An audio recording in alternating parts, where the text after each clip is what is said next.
Yeah, students, we'll continue our chapter 6, Rural Administration. Okay, now we'll study about the last topic of this chapter. It is Hindu Succession Amendment Act 2005. देखो, इसके नाम से ही पता चल रहा है कि हम किसी लॉ के बारे में बात करेंगे। ठीक है, तो इस लॉ के बारे में हम स्टडी करते हैं। ये जो एक्ट है, ये जो लॉ है, वो 2005 में एक दोबारा से रिव्यू हुआ था। एक तरीके से इसमें संशोधन किया गया था। ठीक है, in earlier times, women were not given ownership of the land even when they used to work on the fields. ठीक है, पुराने समय में जो औरतें हुआ करती थी, वुमेन जो हुआ करती थी, उन्हें किसी भी तरीके की ऑनरशिप मीन्स उनको किसी भी तरह का कोई अधिकार नहीं दिया जाता था जमीन पे, लैंड में, चाहे वो फील्ड्स में काम करें। क्योंकि आपको देखो पता है, शुरू से ही जो लेडीज हैं, जो वुमेन हैं, वो खेतों पे जाती हैं, खेतों पे बहुत सारे काम करती हैं। ठीक है, and he is the same partner as equal to her husband और son. After the death of the father, his property was divided equally among his son.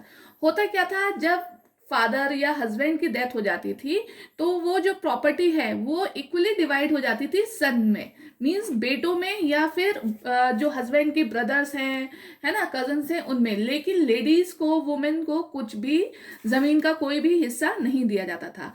तो इससे क्या होता था, जो लेडीज होती थी जिनके हस्बैंड जो थे वो डेथ हो जाते थे, या फादर जिनकी डेथ हो जाती थी, वो दूसरों पे डिपेंडेंट हो जाती थी। ठीक है, thus wives and daughter of the deceased man means जो कि मर गए हैं, ठीक है, वर हेल्पलेस। इस कंडीशन में क्या होता था, वो वाइफ, पत्नियां और बेटियां, ठीक है, जिनके फादर या जिनके हस्बैंड डेथ होते थे, वो हेल्पलेस हो जाती थी और वो दूसरों पे डिपेंडेंट हो जाती थी। तो उनकी कोई जो लाइफ सिचुएशंस होती थी वो बहुत अच्छी नहीं होती थी, है ना, वो हेल्पलेस होती थी, क्योंकि उनके पास इंडिपेंडेंट होने का कोई भी रीजन नहीं होता था। ठीक है, they then lived on the mercy of other, means to say वो दूसरों की मर्सी मीन्स दया पे जिंदा रहती थी। ठीक है, इस इन दिस वे जो उनकी कंडीशन होती थी वो बहुत ही ज्यादा मिसरेबल हो जाती थी। Recently the law was change in the new law, और अब क्या हुआ, 2005 में ये जो लॉ था उसको चेंज करा गया। Son, daughter and their mothers can get an equal share in the land. अब क्या था, ये जो शेयरिंग थी सिर्फ सन में नहीं होती थी, मींस लड़कों को नहीं दिया जाता था, बल्कि इसमें लड़कियां और जो जिस मदर मींस उनकी माएँ, जिनके हस्बैंड एक्सपायर हो गए हैं वो लेडीज, जिनके फादर एक्सपायर हो गए हैं वो लड़कियां, उनको भी इक्वल शेयर जो है वो जमीन में दिया जाने लगा। ठीक है, the law applies for all states and union territories of the country. हमारी कंट्री के हर स्टेट में और हर यूनियन टेरिटरी में ये लॉ एप्लीकेबल करा गया, जिससे कि लेडीज को, वुमेन को एक समान अधिकार दिया जाए और उनको इंडिपेंडेंट बनाया जाए। This will be benefit a large number of women. और इससे क्या हुआ, बहुत ज़्यादा नंबर में, बहुत ज़्यादा संख्या में जो वुमेन थी उनको बेनिफिट मिला। ठीक है, पहले तो ये होता था कि हस्बैंड मर गया तो क्या हुआ, उसकी जो वाइफ है उसको कोई भी ज़मीन में हिस्सा नहीं दिया जाता था और वो दूसरे उसके ब्रदर्स पे डिपेंडेंट हो जाती थी। तो उसकी जो लाइफ होती थी वो बहुत मिसरेबल हो जाती थी, मीन्स उन्हीं के ऊपर वो उनकी मर्जी पे जिंदा होती थी। अब क्या हुआ है, जब किसी के फादर या किसी के हस्बैंड की डेथ होती है तो उस जमीन का हिस्सा जो है वो उसकी वाइफ और उसकी डॉटर को भी इक्वली शेयर होने लगा। Now when women have share of their land, अब वुमेन के पास भी अपनी जमीन का हिस्सा होता था। They have a strong position in society, उनकी अपनी एक स्ट्रांग पोजीशन है सोसाइटी में, समाज में। ठीक है, क्योंकि जब आपके पास आपका खेत या आपकी जमीन होगी, आपके पास आपकी प्रॉपर्टी होगी, तो definitely you will have a very good position in your society. Otherwise क्या है, everybody will discard you. They can depend upon their share of the land of for their livelihood. अब क्या है, वो अब अपनी जमीन पर अपनी जीवन यापन करने के लिए, अपनी अर्निंग के लिए डिपेंड रहती हैं। अब आप बहुत सारे केसेस देखो गांव में कि जिनके हस्बैंड एक्सपायर हो गए, ठीक है, तो वो क्या है, अपने घर, अपने खेत पे खेती करके अपना जीवन यापन कर रही हैं। तो इस जो ये हिंदू सक्सेशन अमेंडमेंट एक्ट जो था, उसने जो इंडिया में वुमेन की जो पोजीशन है उसको बहुत स्ट्रांग करा और इम्प्रूव करा। तो इस तरीके से ये जो हमारा चैप्टर है रूरल एडमिनिस्ट्रेशन, ये फिनिश हो जाता है स्टूडेंट्स। ठीक है, I have send you 3 videos of this chapter. 1 video is before starting the exam, second is on Saturday, and this one is on Wednesday. Now will discuss about your question paper. Okay, अब हम क्या discuss करेंगे, आपके question paper के बारे में discuss करते हैं. Okay, now you can see this laptop, आपको दिखाई दे रहा है इजीली. ठीक है, this is a picture based question student. In this picture based question I have asked you the two questions. What was the name of the sculpture and where it is found, and the second is that one fill up this sculpture is now kept in. ठीक है, तो आपको ये fill करना था and it contain 1 marks. Okay, so this is a one answer sheet of any one student. I am not disclosing its name, and the answer is correct. The name of this sculpture is Rampurva Bull. It was found in Rampurva, Bihar. ठीक है, और अब ये जो sculpture है वो कहाँ रखा गया है, राष्ट्रपति भवन में रखा गया है. ठीक है, अगर आपने इन दोनों में से एक का आंसर दिया है स्टूडेंट तो आपको 0.5 मिलेगा, और अगर आपने दोनों आंसर सही दिए हैं तो you will get 1 marks. Okay, the second question, it is also a picture based question. ठीक है, and list the characters shown in this picture. है ना, तो the 4 lions standing on the sarnas stand facing opposite to each. A bull and an elephant which are running and chakra between them. ये सब आपकी book में था. ठीक है, और इस बच्चे ने बहुत अच्छा आंसर दिया है. We see this picture in our daily life in the rupees and notes coins. ठीक है, ये जो पिक्चर है आपको आपकी रुपीज और कॉइन्स पे देखने को मिलती है. This is a national emblem of India. है ना, तो अगर आपने इस तरीके से दोनों आंसर सही दिए हैं then you will get your 1 marks here. Okay, this is a picture of an a plateau. ये जो पिक्चर है वो किसकी है, प्लेट्यू की पिक्चर है. कुछ बच्चों ने राजस्थान लिखा है, रेगिस्तान, डेजर्ट लिखा है. आई डोंट अंडरस्टैंड कि आप लोग बच्चों बुक में कुछ भी पिक्चर्स देखते हो या नहीं देखते. I am very surprise. है ना, बच्चों ने लिख दिया है desert, Rajasthan, but this is a picture, actually it is a picture of plateau. ठीक है, how are they are useful, they are useful for iron, gold, diamond, coal. क्योंकि जो प्लेट्यू होते हैं वहां इन सब चीज की माइन मिलती है, मीन्स खाने मिलती हैं. ठीक है, तो ये full of minerals and full of natural resources होते हैं. Very good answer. Okay, the fourth picture is that this image is related to which sabha. ठीक है, ये बहुत क्लियर, एक बहुत इजी सा क्वेश्चन है. ठीक है, is this related with gram sabha. Okay, which type of problems do we solve in this sabha. We solve the problems of the village in this sabha. Yes, हम ग्राम सभा में गांव से रिलेटेड जो भी हमारी प्रॉब्लम होती है उन प्रॉब्लम्स को सॉर्ट आउट करते हैं. ठीक है, आपके आंसर वेरी कर सकते हैं स्टूडेंट्स. ऐसा नहीं है कि जो इस बच्चे ने आंसर लिखे हैं वो बिल्कुल सही है और आपके आंसर अगर कुछ चेंज होते हैं तो वो गलत हो जाएंगे. अब ये अपने अपने आंसर्स हैं, अपनी अपनी थिंकिंग के अकॉर्डिंग आंसर्स दिए गए हैं, लेकिन जो पिक्चर्स पहचानने को दी गई है वो उसने सही आइडेंटिफाई करी है. तो जो आपके आंसर होंगे उसी के बेस पे आपको नंबर मिलेंगे. ठीक है, then this is a one MCQ. Minimum age to vote in the election to the Gram Sabha, it is 18 years. Yes, it is correct. ठीक है, the mountains differ from the hills in term of. mountains किस तरीके से hill से differ होते हैं. ठीक है, evaluation में. ठीक है, elevation में, सॉरी. ठीक है, elevation में जो hills और mountains में क्या difference होता है, elevation में. ठीक है, this is a correct answer. The second is Dhama Mahamatas were the religious officer, military officer, revenue officer and soldiers. It is a religious officer. It is a correct answer. ठीक है, these are all 1 marks contain. कुछ students ने military officers भी लिखा हुआ है और कुछ ने सोल्जर्स भी लिखा हुआ है.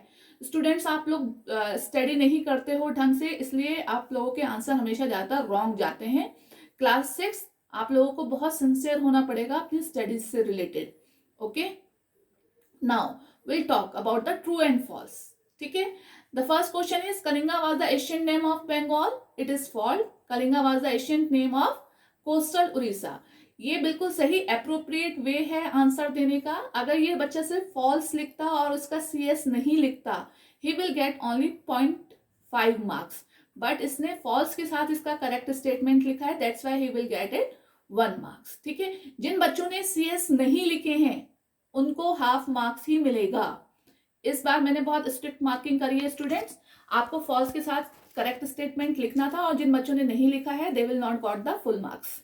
Okay, second is Kautilya was the mentor and the guide of the Ashoka. यहाँ ये आंसर जो है वो ट्रू है. ठीक है, कौटिल्य जो थे हमारे चाणक्य जो थे वो अशोका के भी मेंटर और गाइड रहे थे। तो ये इसने अपनी तरफ से सही लिखा है कि आंसर फॉल्स है, और वो चंद्रगुप्त मौर्य के टाइम पर उनका वो रहा है। लेकिन जो जिन बच्चों ने अशोका के लिए ट्रू लिखा है उनका आंसर भी सही है। Okay, now the second 10th question is the river, valleys and traces are not added for cultivation of crops. It is false. It is true statement. क्या है इसका? It is added for cultivation. Means to say, मेरा आपको समझाने का मतलब ये है कि अगर आपने सिर्फ false लिखा है और उसका करेक्ट स्टेटमेंट नहीं लिखा तो आपको हाफ मार्क्स ही मिलेगा। ठीक है। Next is the Deccan plateau in India is one of the oldest plateau. Yes, it is true. Next is the secretary of the gram panchayat keeps a record of the population of village. Secretary का काम है कि ग्राम पंचायत की population का record रखेगा? नहीं, the secretary of the gram panchayat and gram sabha keeps the records of the meeting and processing. ठीक है, बिल्कुल सही इसका आंसर है बच्चेगा। The all mountains are old dash mountain. यहां इसने यंग फोल्ड लिखा है, but only fold will come here. Okay, तो ओल्ड है तो यंग तो आ ही नहीं सकता था, है ना? तो fold mountain, fold is the correct answer here. Okay, the most important occupation of the plateau region is mining. Yes, अभी हमने पढ़ा था ना प्लेट्यू क्यों कैसे यूजफुल होते हैं हमारे लिए। तो प्लेट्यू में क्या ज्यादा खाने मिलती हैं, सोने की, चांदी की, हीरो की। तो माइनिंग जो है वो मेन ऑक्यूपेशन है प्लेट्यू रीजन का। ठीक है। Next is Dash was the gateway of Northwest. Thus Takshila was the correct answer.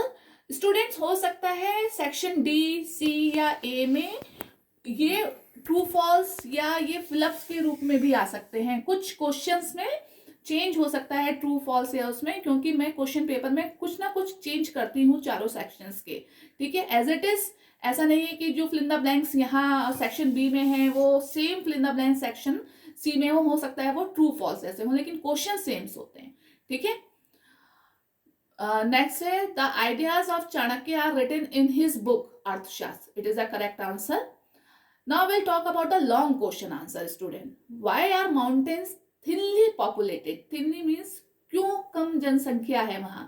Life is difficult in mountain area because of harsh climate. It is quite difficult to grow crops, building houses or roads in mountain. Hence, people did not prefer to live here. Yes is the correct answer. और इसके जो number आपको मिलेंगे students, long question answers, जो question answers के number आपको मिलेंगे वो आपके कंटेंट पे डिपेंड करता है कि आपने अकॉर्डिंग टू द मार्क्स उतना कंटेंट आंसर में लिखा है या नहीं लिखा है। ठीक है। अब what was the Ashoka message to his subject? Ashoka was the first ruler who tried to take his message is the incorrect answer. Student, इसमें जो था आपको जो आंसर्स लिखने थे उसका जो आंसर है वो बहुत इजी था और आपकी बुक में था। मैंने उसको अलग से समझाया भी है स्टूडेंट्स आपको। इसमें जो अशोका की मैसेजेस है आप यहाँ देख सकते हो अपनी बुक में। ठीक है, I just show you your book here. ये जो मैसेजेस हैं अशोका के, ठीक है, what was the messages of Ashoka to his subject. तो इसमें ये आंसर्स आपको लिखने थे। इसके जो मैसेज हैं इसको पॉइंट्स में करके आपको लिखना था। ठीक है, तो ये सब चीज आपको ध्यान देनी थी। ओके, तो जिन बच्चों ने इसमें से आंसर्स सब्जेक्ट उसके जो स्पीचेस हैं उसकी जो मैसेज हैं वो लिखे हैं, that will be a correct answer. Okay, now define dynasty, ये डिफाइन पूछा था मैंने। ठीक है, the next is write difference between the Gram Sabha and Gram panchayat. It is also correct answer. आपको मैंने बताया जो क्वेश्चन आंसर है उनके जो आपको नंबर मिलेंगे वो आपके कंटेंट पे मिलेगा कि आपने कितना लिखा है और कितना सही लिखा है।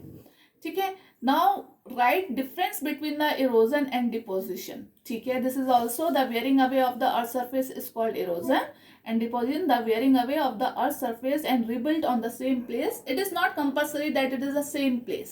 Okay, जरूरी नहीं है सेम प्लेस आना, तो ये वेरी करता है कि आपने क्या लिखा है। ठीक है बच्चों, explain the work of gram panchayat. It is okay. ठीक है, then how are empire different from kingdom. अब ये आपका 2 नंबर का था। and you are writing all the empires are different from kingdom as do larger than the kingdoms do they need more resources. इसके अलावा भी आपको बहुत कुछ आप इसमें लिख सकते थे स्टूडेंट्स। मैंने आपको बहुत अच्छे से समझाया था कि जो empire need more resources than kingdom because empire are larger than kingdoms and need to be protected by big armies, so they need a large number of official who collect taxes. ये book में बहुत clear answer आपका दिया हुआ है, तो आपने जिसने भी जैसा लिखा होगा उसके अकॉर्डिंग आपको मार्क्स मिल जाएंगे। Okay, what are horsts and graben, ठीक है। Okay, what are glacier, glacier are permanently frozen river of ice, it is a frozen ice नहीं, फ्रोजन रिवर ऑफ आइस है, they are found in mountains, ठीक है। What are the main sources of funds of the panchayat? It is okay. He has written good answer here. Now here it is a comprehension. Okay, this is your comprehension and it is up to you.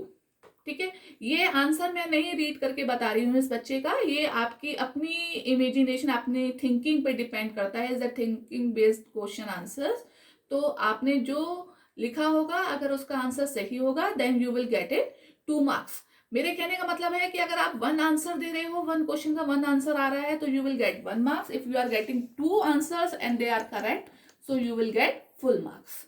Okay, ये इस तरीके से। अब जिन बच्चों ने false statement के साथ correct statement नहीं लिखा है वो अच्छे से समझ जाएं। जिन बच्चों ने CS नहीं लिखा है उनको पूरा मार्क्स नहीं मिलेगा, क्योंकि मैंने आपको कई बार समझाया है कि आपको करेक्ट स्टेटमेंट लिखना है, ठीक है। तो this is a discussion of your question paper and it is a very easy question paper class 6, but I'm really fed up somewhere with some students those are not studying so well. बच्चों आप लोग पढ़ाई अच्छे से नहीं कर रहे हो, इसलिए इतना इजी क्वेश्चन पेपर भी आप लोगों से सॉल्व नहीं हो पा रहा है, ठीक है। तो be serious about your studies and be regular for watching the videos. Okay, कोई भी कंफ्यूजन कोई भी डाउट होगा तो आप अपने व्हाट्सएप पे मुझे सेंड कर सकते हो queries. Okay, have a nice day, good day.